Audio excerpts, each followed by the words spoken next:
Roger and Regina from HPAIR organizing team. Welcome to the executive seminar at HPAIR Asia Conference 2021. Today is day 2, and we are really honored to have Ms. Sheila Patel here with us. Let me just briefly introduce her. Sheila is the former chairman of Goldman Sachs Asset Management. Over 18 years, she worked in 2 divisions and on 3 continents, managing a variety of business globally during her career. She is a board member of Pacific Pension and Investment Institute, and angel sponsor of 100 Women in Finance, and a member of both the Global Leadership Committee and the Women in Leadership Initiative at Princeton University, as well as a founding supporter of Ms. Kotaha Center of Global India at Princeton. Ms. Patel holds degree from Princeton and Columbia and was named Investment Woman of the Year by Investment Week in 2020, one of the Financial News 100 Women in Finance in 2019, and to Fortune magazine's Most Powerful Women in Asia in 2015. The topic of this seminar today is interactive session in terms of finance, diversity, and sustainability. This is an open session that allow our select delegates to learn firsthand and gain insights from Ms. Patel. I assume that all of you guys are keen to ask questions and have been well prepared for it. Once again, we're really glad to have Sheila here to hear her stories and insights and help every one of us to thrive in our future career path. Now let's welcome her with the big round of applause. And during the session, if any of you guys have any questions, just raise your hand. And as a moderator, we will let you sequentially just mute yourself and directly interact with Ms. Sheila Patel. Okay. All right, so I guess before we open the floor to everyone, Sheila, I'm personally very curious about like your social science related academic background, like the political and Near Eastern Studies degree at Princeton. So how did you end up going into a financial sector, and like what's the transition there? Can you like briefly share your experience with us first? Sure. Thanks, Regina, and thanks, Roger, for having me. I look forward to speaking to all of you over the next hour. I think, you know, if I go back to that point in my history and my career, I went into finance very reluctantly. Some people know from the beginning that it's what they want to do. I had lots of other things as an undergraduate I thought I wanted to do. I was always very good at math, so that wasn't the issue. I enjoyed it. But I think at universities like Harvard or Princeton, a degree in math is often a completely different enterprise than liking math. And so I certainly wasn't going to do that. So as I just started to think about the things I was interested in, having come from a multicultural background, having seen an immigrant father, you know, first generation mother, very different backgrounds, Indian, Scottish, Irish, the whole melting pot. International relations and politics really interested me, particularly that I was able to do a dual major. And, you know, ironically, no Middle Eastern background of all the hodgepodge of the rest, but the situation in the Middle East, and as it is to this day, fascinated me because of the complexity and the history. And so I ended up majoring in that. But a lot of my work was related to the economics of the region because I saw the oil problem and the economics of it as a driving factor for imperial power interest in the region. You know, with a lot of other trade issues before they discovered oil, also being the historical reasons for interest in the region. So I had a very economically oriented junior thesis and senior thesis, which, you know, as you might know, are both required at Princeton. So, you know, somewhere in the annals of a back dusty library is 160 pages on fights over oil in Iran during World War II and the political machinations that went on around it. But I graduated Princeton with a full fellowship to do my PhD at UCLA. I went for a semester. It was awful. I didn't like it. And I threw all my stuff in a car and started driving cross country. And I had a best friend from high school who was working in finance, who said, "It's not what you think. You'll enjoy it. Come try it." It was a time right after the Persian Gulf War, the first one, where Wall Street had not hired many undergraduates. They thought it was going to be a recession, and they were wrong. So within a week of getting back to New York City, I was working. I was through about 50 interviews in 5 days, and working with a pillow under my desk, as analysts did in those days before they cared about our physical or mental health. So we got started on that. And I found that my background in politics and Near Eastern studies was actually, very relevant. Of course, you have to like math. Of course, I ended up in the derivatives space, which is very mathy and very quantitative. So all that came out. But I think a lot of the interesting things I learned about myself in those first few years on Wall Street, it came from the reviews that you get from senior people and the engagement that you have as you work on a variety of different situations. I was in investment banking, working on a lot of different pitches and companies and learning about a lot of different industries. As seems pretty logical at this point, I was pulled right into the oil and gas business because I already understood it pretty well from having done a lot of work on it for that thesis. But as I was ending my 2 years as an analyst, heading into my third, I had a really interesting review. And that review was from a managing director at the time who said, Sheila should move to sales and trading or some investing business because she's really, really good with people and at explaining the difficult concepts we're using. And we can find lots of people to do the math. We find very few people that can deal with a CEO, at her age and have them say, well, why don't you sit next to me on the plane? I want to talk to you at 20 something years old. I was very insulted.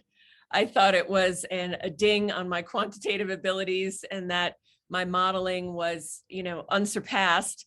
But now looking back, 30 years since that review, she to this day reminds me she was right. It has to be a combination of skills to be successful in most industries, including finance. So I learned a lot from that moment, but it was not a straight path. I left one more time and tried something else, which we can discuss too.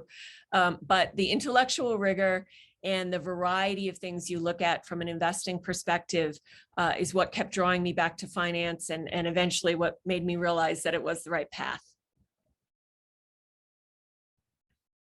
Okay, thanks for Sheila's sharing of her career path.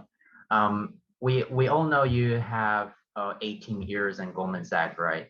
And actually, why I found you to attend our HPAIR conference, because I saw your newest post on LinkedIn that you transitioned to B Capital Group. So perhaps you can talk about what kind of reason that makes you make this pretty big decision, since you already have a very long relationships with Goldman Sachs. Sure. Well, first of all, I think 18 years at Goldman and sitting on the firm-wide management committee, having lived on all 3 continents for Goldman, working in London twice, working in Singapore twice, as well as experience in New York and in global roles. There's a lot of different things you can do, and you end up very, very blessed in terms of the opportunity set. I think for me, as I looked at my years at Goldman and the global seat I was in, to my mind, it was a good moment and a good chance, particularly like many people as we sat through the pandemic, to think about what might be fun to do next, both interesting, challenging, and fun. So there's plenty of things you can do. You can go from one large scale multinational organization to another large scale organization. You can go from a Goldman to a Blackstone or a BlackRock or a Carlyle. You can do a lot of different things. What was really interesting to me, and the combination of factors that led me to finally decide to announce retirement and to join B Capital, was I wanted to join something where I got back to the roots of investing, particularly at the very early stages, which is not as much what Goldman Sachs Asset Management does. It does it a bit, but as a $2 trillion asset manager, one of the largest asset managers in the world, a lot of our assets were in fixed income, a lot of our assets are in cash management, quite a number are in public equities. It's a great mix. So, you know, for that many years working in the industry, I met investors all over the world, and I pretty much lived on a plane. So this is probably the longest I've spent off of a plane in 20 years. I was flying every week. So, you know, as I looked at that and I looked at what opportunities presented themselves to me, I really liked that B Capital was starting from a global framework. I'm used to a global footprint. And so having a global footprint with equal weight on Asia as on the US was important to me, because that's how I've been successful in my career. And I see so much of the future coming from innovation, particularly what's coming out of all of Asia, not just China, Southeast Asia, everywhere. Secondly, B Capital has a really interesting partnership with BCG.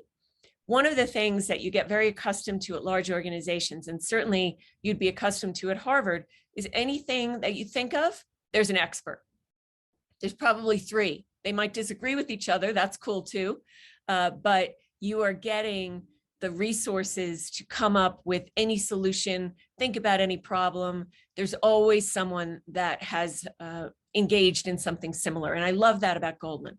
One of the challenges of going to something smaller to help it grow is it wouldn't have that footprint.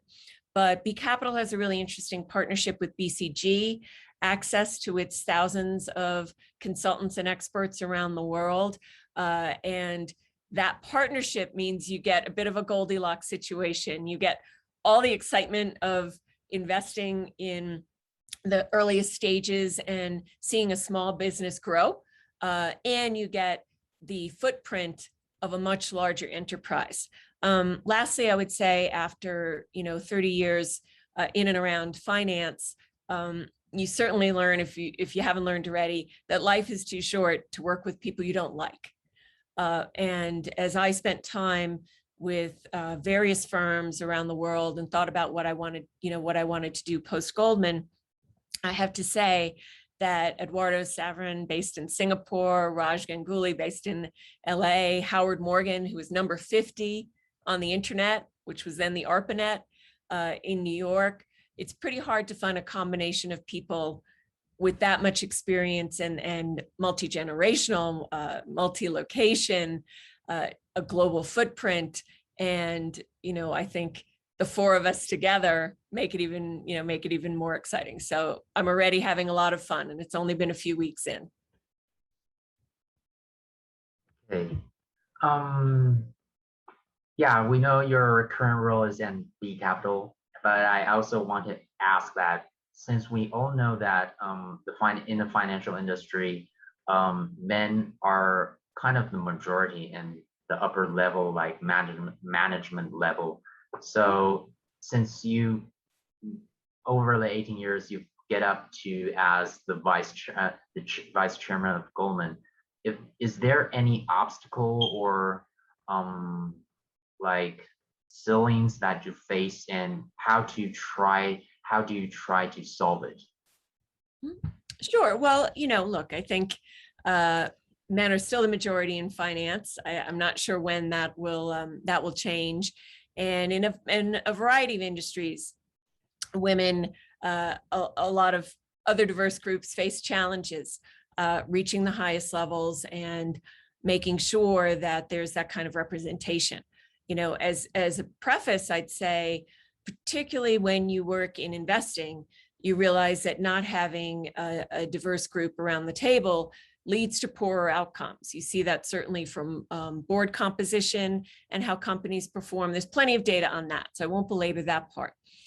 But I think as you're actually trying to manage your career and you're working in any enterprise, not just finance, I found for myself, and then I certainly found as I became the manager of tens and hundreds and thousands of people, that the people who are proactive about managing their own career have the best success.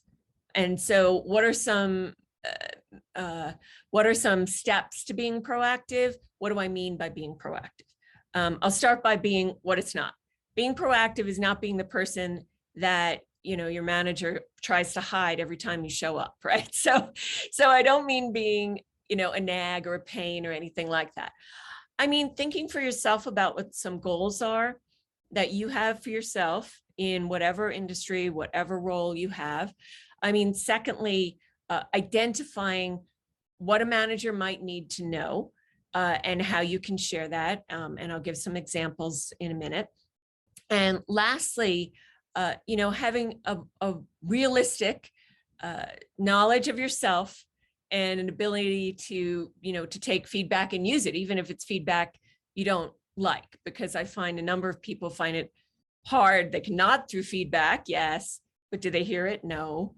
And so getting feedback and taking it and figuring out which parts of it you can learn from are important. By the way, you'll get some feedback and you'll never change, right? And sometimes that's okay too. You just have to make sure the feedback that won't change is a fit for the thing that you do, right? At times in different roles, whatever, I have feedback, I was a bit nitpicky, and I was, I'd push for maybe not perfection, but close. You know what? You got to be nitpicky if you're an investor. So you find the right place, and your strengths, weaknesses, areas, that are unique to you can work for you, and you want to end up with that. But what I mean about sharing is that I think particularly when it comes to women or to people in diverse groups and the working environment, I find managers still, even though there's plenty of manager training at most organizations, there's lots of efforts to improve this, they don't end up having the same dialogues, and they don't know their diverse employees as well. And they very often are very reluctant to ask questions of their diverse employees. And an example of that for me was when I had first quit Morgan Stanley and moved to Goldman, which was a big thing to do in the first place, right? So you definitely find that women and diverse groups don't quit as often. My answer to that is the commodity that trades is the commodity that's at the highest price. So guess what? You got to trade once in a while, or at least find out the value on the market before you're so certain that where you are is right. So I did that. I found a great trade. I moved to Goldman. It was clearly even better trade than I knew when I was making it. But I was, again, very lucky to develop those relationships and make that move. And a couple of years after getting to Goldman, making partner. And so as I sat there feeling pretty good about myself, I looked around and I realized a few peers were getting some interesting jobs, but they were overseas. And I was like, well, that's interesting. I wonder if anybody's thought about me for those jobs. And I ended up having a conversation with Lloyd Blankfein, who was not CEO at the time. This is many years ago. So he was running the securities division, and with Gary Cohn, who was working for him, and saying, hey, you may not realize it, but I'm mobile. My husband is willing to move with me.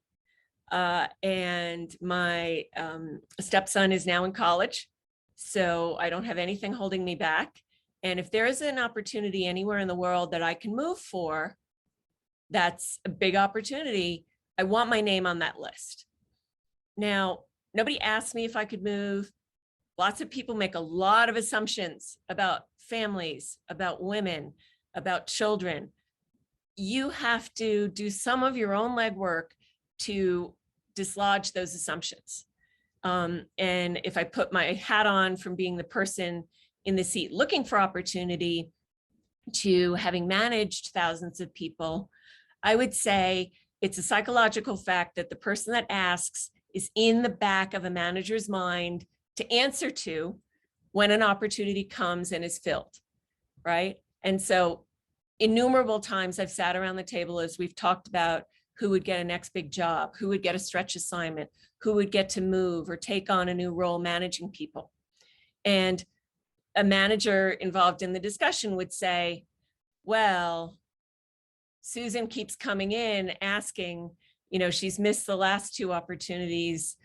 I'm going to have to explain to her why she doesn't get this if we don't give it to her. And what does that mean? That means that person's name is on the table. That means we have to consider it. And that means we have to come up with a good reason why she's not getting it. And there might be a good reason, and that's fine, but you've put yourself into the conversation. And so you need to find ways to inject yourself into the conversation. Within 6 months of injecting myself into the conversation, I was moving to Asia, which I had never expected, but ended up being a huge opportunity for me and set me on a path that led to a lot of future successes. And it was all, I think, in part because I spoke up. And I don't think they would have thought of moving me overseas, seeming like a pretty happy person sitting on, a desk in New York doing fine, unless I had raised my hand and said, no, I want to see everything. I'm happy to look at everything. So don't make the decision for me.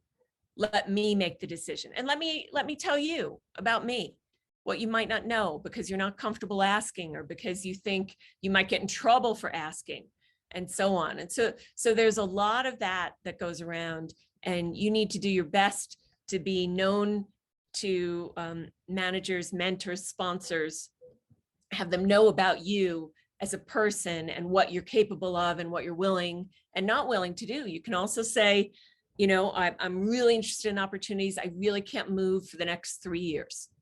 That's good information.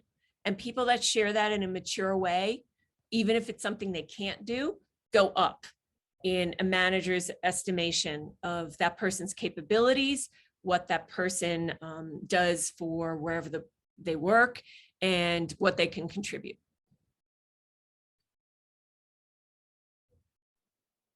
All right.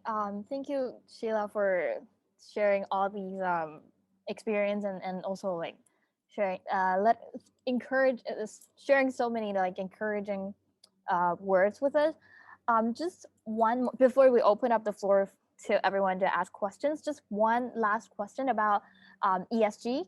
Roger and I was just talking about this because as Roger is based out in Taipei, we're supposed to have a Asia conference in Taipei. We're doing this virtually right now, but like Roger's currently based in Taipei, and I'm not quite sure if it's like a common thing in Asia, but like a lot of companies in Taipei, we would actually like bosses would talk about ESG, but they're not really taking any actions or like you just kind of sense that they don't actually value that. And we're just kind of curious about like, what's your opinions about ESG and why do you think it's very important for corporates, whether it's big, small, multinational type? Why do you think it's important for them to actually value ESG?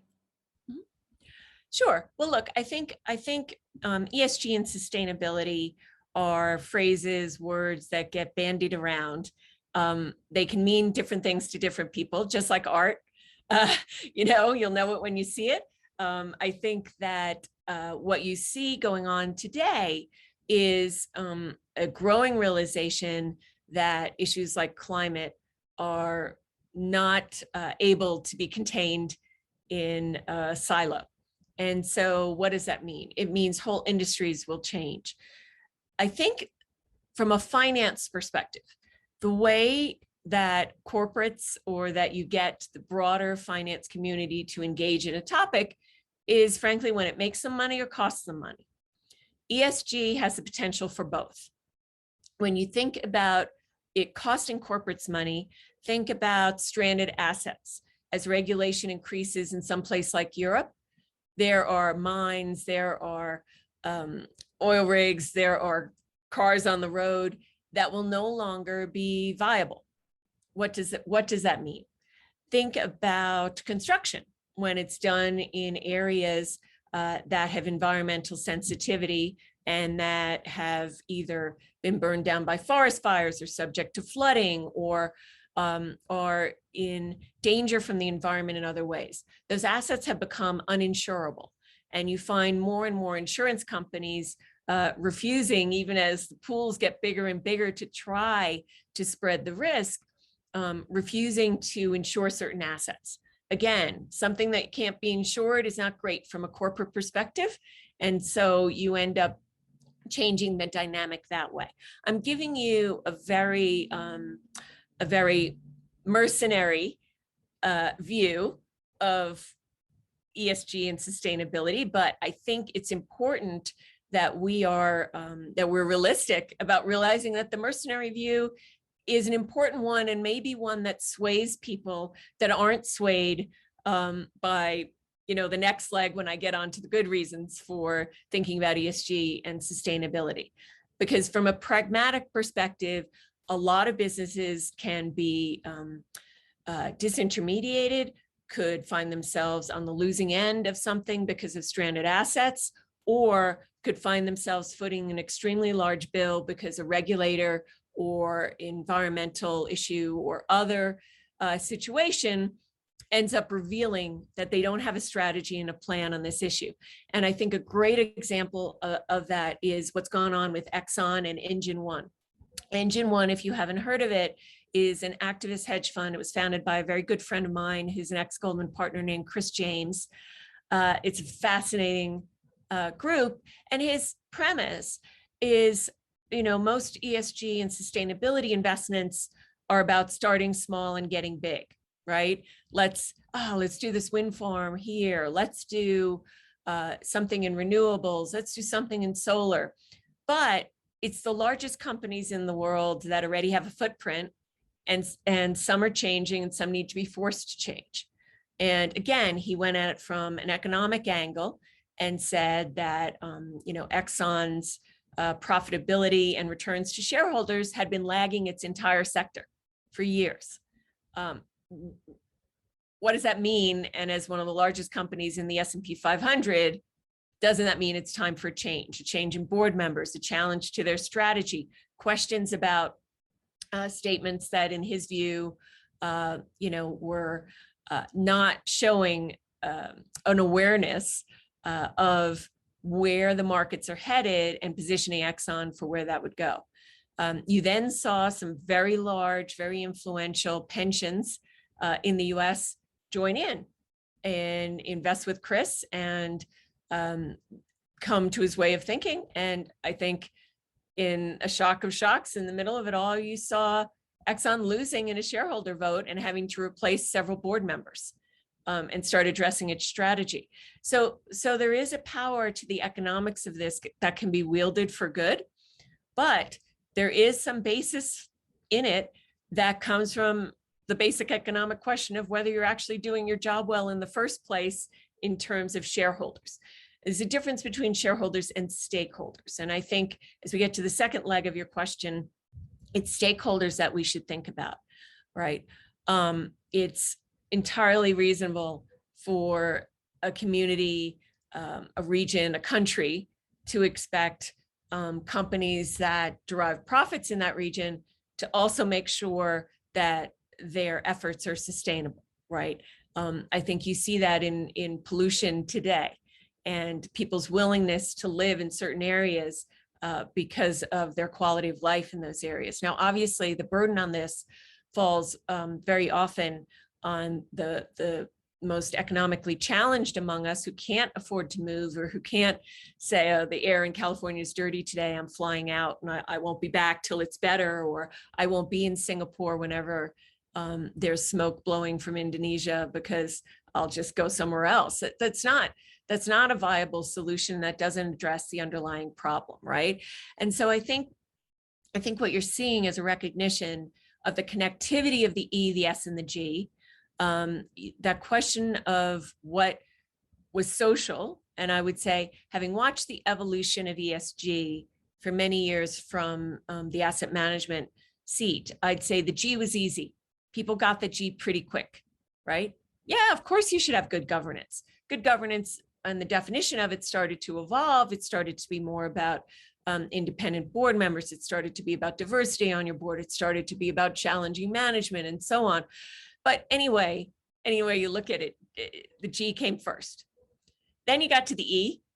I think the E percolated up as we saw climate become more and more an issue, as we saw it both become an issue for corporates themselves, but also just become a big social issue and a well-recognized issue of society, and a regulated issue, increasingly so. And so you got to the E. The S was the hardest. The S, most people were like, I'm not sure what the S is. I'm not sure, but anything with an S in it looks dangerous to me. No. But when you've actually looked at what's gone on, particularly post-pandemic or in pandemic, I'm not sure we can call ourselves post yet, but through this period, you realize that inclusion and engagement for that S is just as valuable. People are losing workers. People are seeing the great reshuffling of where people live and what work they're willing to do. Wages are going up. Workers have a bit of the upper hand in certain industries. And so that's one aspect of it. Another aspect, of the S is the recognition that some of the largest investing pools in the world are actually pensions. What's their responsibility to their pensioners? Is it just to deliver the money, or is it also to have the other things that somebody would want, including good education for their children, a clean environment for their next generation, et cetera? So there's a lot of challenges in unraveling the E, the S, and the G. I think, again, you can come at it from one or the other lens. I think you have to come at it from both. From the mercenary lens, one of the biggest things corporates are asking banks and consultants for around the world is how they get a better score, right? There's a Bloomberg score, there's an MSCI score, there's all sorts of ESG scores now. Those drive certain types, particularly more quantitative, mathematically oriented investing in ESG funds. So how do I get a better score, right? So you could be cynical and say some of that is about gaming it. You can be pragmatic and say some of that is going to change behavior because they have to get a good score, right? Then you go from the mercenary to hopefully the bigger picture and hopefully the more proactive and positive. And you say people are finding business opportunities, right? Every time we improve battery technology, we can potentially improve what it means about emissions and so on and so forth, right? And there's always unintended consequences. But I think that the push for sustainability and the challenges of ESG are also a great driver of innovation. And it's the next generations that are going to have the great ideas. And this may force more funding to those great ideas, which can't be a bad thing. Okay, yeah, the time is pretty good. So here is one of our delegate, which is Sunakishi. Just unmute yourself. Hi. Hi. Thank you, Roger. Hello, Sheila. Thank you so much for your time. It was really great listening to you. And You went back on mute. oh, sorry. Sorry about that. Well, I was just saying that thank you so much. It was really insightful to hear you. And I have two questions. And the first one is that I've recently been exposed to two terms. One is humanitarian investing, and the other one is impact investment. So I wanted to know your views, like how is it going to change the face of venture capitals? And for example, humanitarian investing, it seems like there's not a big marketplace for the same, and people are kind of reluctant to invest in these causes. So what is one strategy that a firm can adopt to encourage people to do so? And the second question is, what is your biggest challenge that you have faced while transitioning between roles and moving from one place to another? Sure. Well, look, I'll answer the last question first, because I think that the challenge in transitions is always rebuilding networks, right? And I think whether you're in school or working or anything else that you're doing, the most successful people have great networks, right? Of peers, of people in their classes or people who they work with, but people in a multitude of areas inside and outside their own organization. When you change organizations, you lose some of that network. You retain it for your broader network, but you don't necessarily have it in your new organization. When I joined Goldman, the manager I worked for, who I was already good friends with, the guy who brought me in, I had known for years. I was ready to get going, and I wanted to show I was a great hire and I had all these ideas. And instead, for a month, I get sent off away from the group and the desk and everything else to lunches, to this, to that, to meet people. And then every person I met introduced me to 2 more people. And I was like, this place is nuts. They don't even want me to be productive. They just want me to go meet people. But in that first month, I probably met 100 people plus, aside from group meetings where, I would get introduced and 20 people would nod back or whatever. But as I looked at all those people I met a few years later, they all ended up in such different roles, right? Because I met somebody my first month at Goldman, I knew the person who eventually became the global head of compliance. Because I met somebody in my first month at Goldman, I knew the heads of every division only a few years later, and so on and so forth.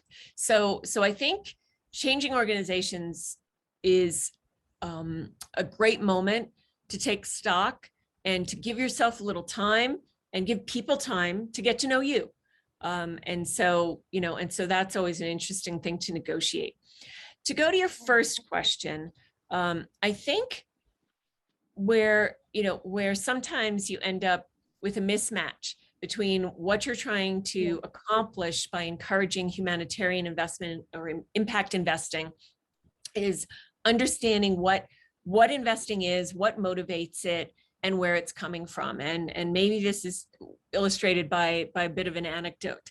So when I moved from Singapore to London the first time, I was just getting in the swing of things. I'd been there maybe 3-4 months, and my lovely British assistant came into my office extremely excited, holding what looked like a box that was actually an invitation on the thickest paper I had certainly ever seen, from the Prince of Wales. And it said, His Royal Highness Prince Charles is personally inviting you to this event at St. James Palace, and we expect you there at such and such a time, and blah, blah, blah. And she was like, oh my God, we have to RSVP right away, and we have to clear that day. And I'm like, okay, yes, of course we do. But like, what is it? Does it say anywhere what I'm going to? No. Does it matter? I'm like, I guess not. So, I went, I got there. When I got there and I kind of checked in at this little area at the front, everybody's like, oh, great, you're here. We've been waiting for you.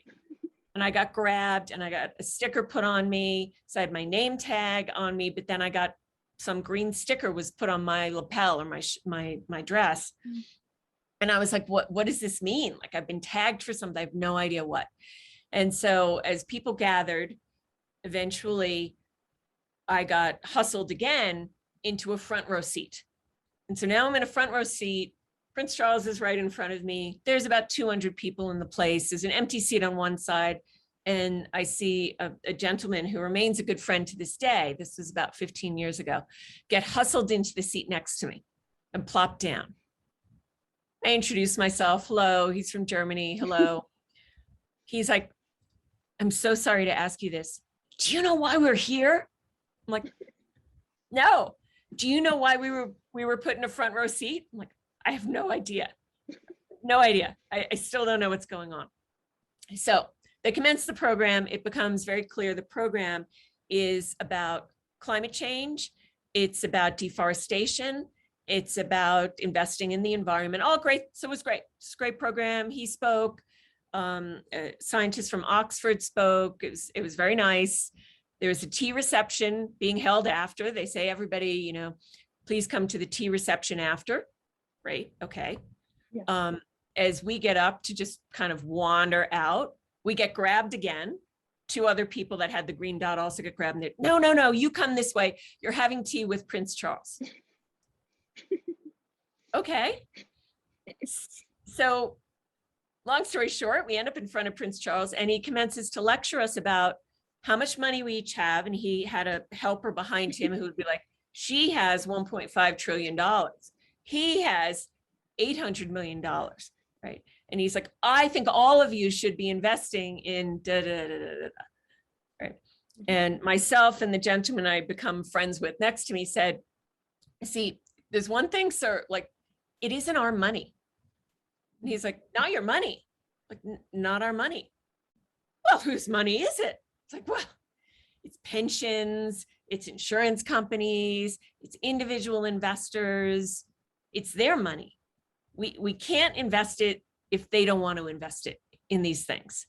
And so we're working on it. Here's the various things, everybody around this little circle, who are all the biggest asset managers globally and in Europe, tried to explain the things that we had created, but it was really hard. I mean, think about it, 10, 15 years ago, getting anybody interested in an ESG fund. It was a backwater. We all had stuff, nobody cared. So, 2 things happened. One was, he was still very nice, but he didn't spend much longer with us because he was like, I had no idea it wasn't your money. And then I'm sure some, assistant got yelled at. But then also the last question he asked us was, well, whose money is it?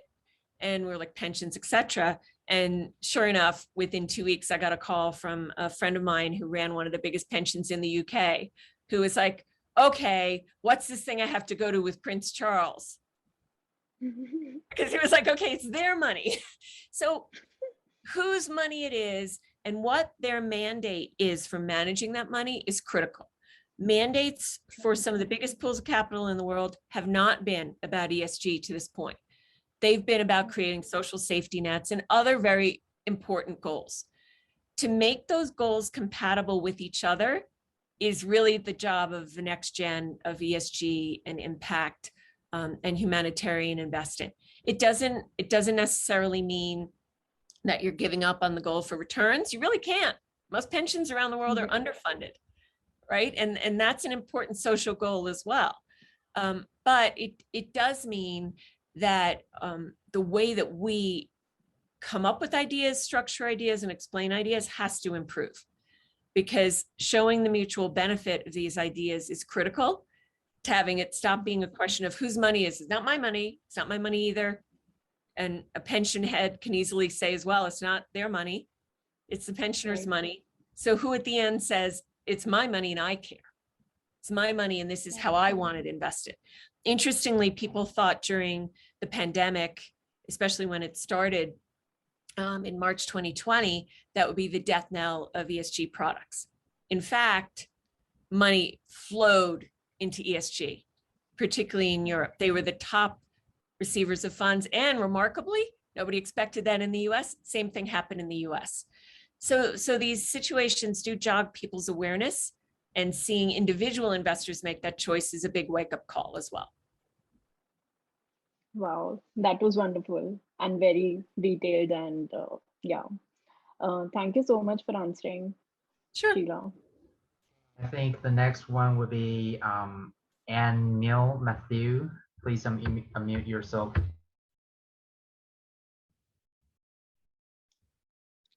Hello, Sheila. Thank you so much for sharing. Yeah, thank you. I have one question. Now I'm running an open education project. It's a people's movement right now. I'm going to register it soon as a non-profit. So is crowdfunding a viable financial model for a non-profit organization, or what else I should take care of? I mean, is it going to be viable, or I would look into some other options for that? So I know Wikipedia runs on there are a lot of other projects which are running on it. I just want your advice on that. Thank you. Sure. Well, look, I think nonprofits are a very particular enterprise. I don't speak to this with being the sole expert on it, but I would say crowdfunding is one viable source of getting investment and getting started up from a nonprofit perspective. I think that certainly also is going to demand honing the pitch as to what the point and the goals and the execution plan for that nonprofit is, because again, you're appealing to a very wide dispersed group when you do crowdfunding with somewhat unknown outcomes. I would say one of the challenges of crowdfunding is making sure that whoever's in the crowd is getting what they want at the end of it. So it's important not to overpromise and underdeliver, because you've also tapped into something that can turn on you very easily, right? And what I mean by that is crowdfunding on the way in is great because you have a lot of individuals. It feels very grassroots, which is fabulous. But at the end of the day, it's also very related to social media and social presence. And if you disappoint those people, you're very likely to see the flip side of that, which is a social media campaign to say that you wasted the money or that you didn't fulfill the goals or that you missed your timelines and so on. Now, that's not to say that you shouldn't use it or to be too cautionary, but it's just to recognize the same thing that holds its power holds its risk, which is that sense of community that these social networks can make us feel without necessarily the actual connectivity and knowledge that might exist if you went out and raised money from people that really learned about your organization. So I would just be conscious of that and realize that crowdfunding will mean that you need to also make a key point of your strategy, controlling and delivering your message via social media, and making sure the metrics you promise are metrics you can keep people updated on and deliver on. From there, I would say, depending on the topic and the scope of your nonprofit, I would definitely think about some of the foundations and other groups that are looking to deploy capital that are nonprofits, but not actually taking action on issues themselves. Rather, they're reviewing other nonprofits for investment. In many cases, those are family office foundations, foundations from large corporates, depending on your area of focus. Those would be other potential capital sources, and they would engage with you in a different way, right? And a much more, not to call crowdfunding unprofessional, that's not what I mean, but a much more systematic way than kind of the professional way you would get from the Gates Foundation or something like that. So you can do a mix of both, but just be aware of the demands of the different sources of capital. Thank you so much. Thank you. Sure. Okay, we have like 10 to 12 minutes left. Then I think next one would be Tim Mai. Just unmute yourself. Okay, so yes, thank you for such a magnificent speech. I have one question about the future of sustainability. So what is the prediction of the future of the sustainability? Will most enterprises in the world will follow the basic principles related to sustainable development? Thank you. Sure. Well, that's a huge question. A lot of different opinions on that. I'd like to give the optimistic answer and say that most corporates will sign on to sustainability principles and that we will see great progress. History doesn't necessarily bear that out, right? Because I would say that people have known about some of these issues for quite a while, and it's been a bit of dragging people kicking and screaming towards action on these issues. And of course, there's debate about what are the answers anyway. It can't be just as simple as oil is bad or other sources of energy are good or batteries are good, which can entail mining and so on that can be damaging to the environment. So it's a very multi-layered issue. What I do think is that companies are being held to a higher standard by their stakeholders. Those stakeholders include kind of, for want of a better phrase, somewhat brute force stakeholders, regulators. Regulators can say, you can't do X, or we expect Y, or if this kind of emissions comes from this plant, you can't open it. that is one constraint and one wall, so to speak, that will hem in corporates and already has forced corporates to take action and think about their businesses and sustainability a different way, right? The second group of stakeholders are their customers.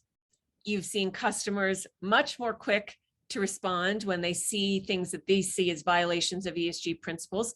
That's again tied into the previous question. Social media has made it really hard for a corporate to hide if they've had an environmental issue, or if they've had a social rights issue, or if they've had, any situation where they promised one thing and delivered another.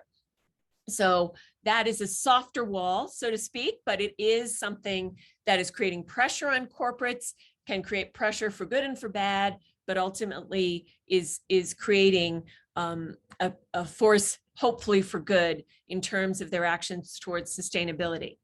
A third leg on this are the markets and investors themselves. Clearly, we're spending more time on it. I mentioned ESG and sustainability scoring before, not that those scores are perfect. They're very clearly not. But everything that is encouraging investors, and you're seeing more and more pensions and sovereign wealth funds and so on demand it of us as asset managers, then trickles through to the companies. Almost every stewardship group at all the major asset managers has a series of questions they're asking corporates now about sustainability and ESG. You're starting to see it built into financial products. One of the most interesting products that Goldman did right before I left was a fixed income product, a bond for one of the largest energy companies in Europe. And if they don't meet their sustainability goals in 3 years, the coupon goes up. So there's a specific economic cost to not meeting their targets. And because more money now has been specifically dedicated to green causes and to sustainability, that bond was way oversubscribed. And that structure is being repeated in multiple places. And so you're seeing a groundswell of pressure coming, some of it harder, some of it softer influence, various stakeholders involved. I have hope it's going to make much more of a groundswell and just make it much more endemic that corporates need to think about this holistically, not just because they're forced to, but I do think it will be fits and starts.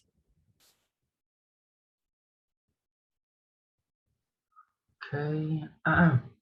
Okay, I think it will be the last question because in terms of time. So last question would be Wala. Please unmute yourself. Sure. So hi, Sheila. So my question would be around ESG as well. So you have answered many of the questions about ESG, so thank for that. So I'm following one person, which is Ashwath Damodaran for last few years. And he recently commented on the ESG, and I wonder what you think about it.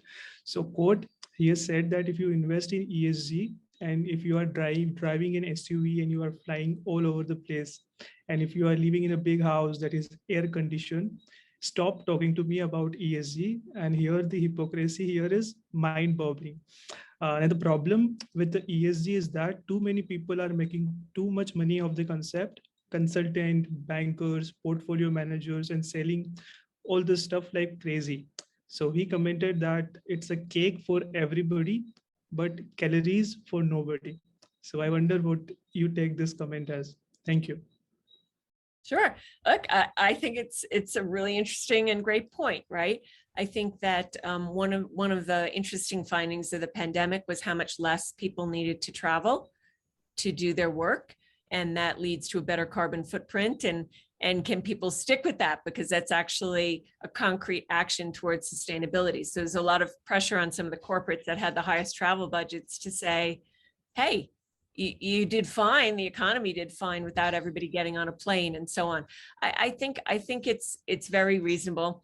I think that it also ties into some of the pressure that the US is getting from the WHO within the last 24 hours about recommending third boosters when many people around the world haven't even had their first vaccination shot and haven't had it available, right? So it speaks very deeply to the issues of inequality, whether it's income inequality, social inequality, but also environmental inequality that we see. Does that mean that all ESG should be thrown out? Probably not.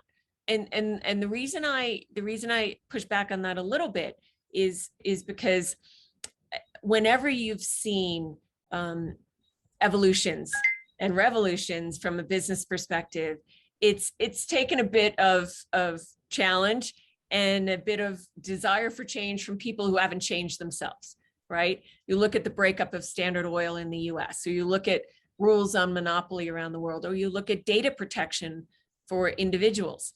You know, in some cases, the same countries that are defending data for individuals are collecting more data on their population and their society than ever before, right? GDPR in Europe is one of the harshest and most aggressive of the data protection rules, yet you've seen data breaches by European governments of individuals' data as well. And then of course, there's issues in the US and China and everywhere.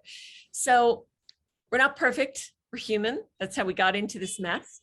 I think it's entirely fair to call out points of what is viewed as hypocrisy or what is viewed as not in my backyard, kind of you fix your problem, but I get to keep flying around. But I don't think we'll change it in a perfect way holistically. I think we're going to have to tolerate a bit of fits and starts till we get to something that's sustainable on an even way from a global perspective.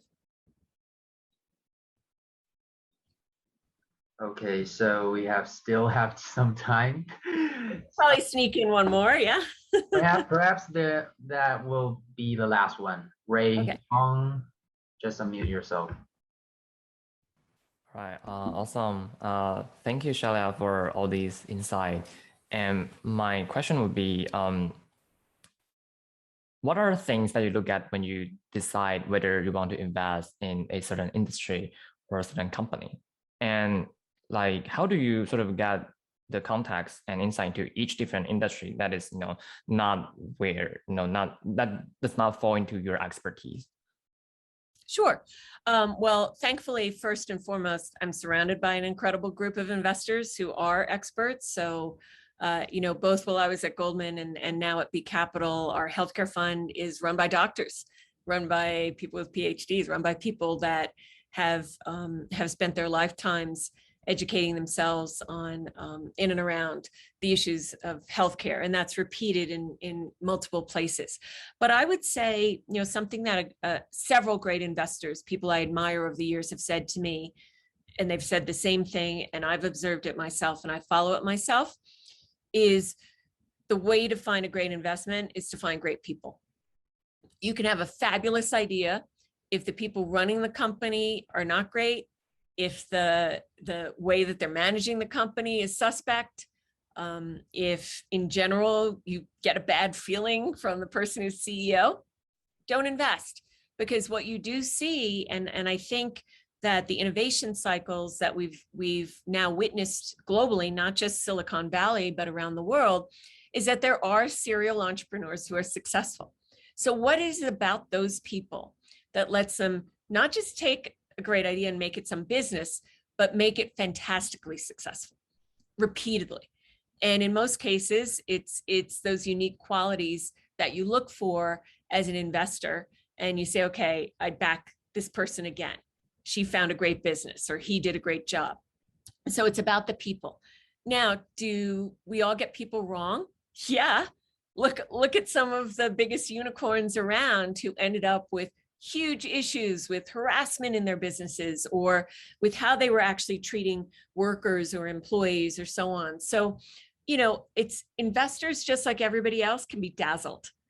When you see something shooting straight up, when your peer competitors are all investing in something and you don't want to miss the boat, when your investors, the people who've given you money, it's their money, are saying, how come you missed these last 3 companies? You're like, yeah, I want it all. I want WeWork, I want this, I want that.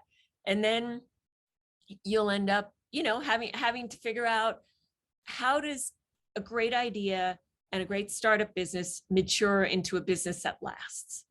And the way it does is back to the people. So we've almost come full circle in this conversation, back to that review I got that I was so insulted by, when I thought that being smart and quantitative and doing great models was really the answer. And that manager at the time put in my review that actually what mattered was being a person that another person could understand, would trust, and would willingly give their money to. And I think that comes with a cost, and that cost is the responsibility of it. So to me, being a great investor is, of course, having a handle on the specifics and the details and the ins and outs of a particular company or industry, but it's also about being a great judge of people, because it can be the greatest idea. If you don't trust the person across the table from you, don't give them your money. Thank you. That's awesome answer. Thank you. Sure. Okay, I think it will made it today. Okay. So yeah, thanks for Sheila, you very much for bringing us such a wonderful discussion, and I think this kind of interaction definitely shed insights to our selected delegates and young talents. Though there are way too much questions for Sheila, I think since we are in the internet era, it will be pretty easy for us to stay in touch. So I think, yeah, thank you all again and have a pretty good day. And thanks for Sheila once more. Okay. Thank you all. Thanks for the great Bye. questions. Yeah. Bye. Thank you.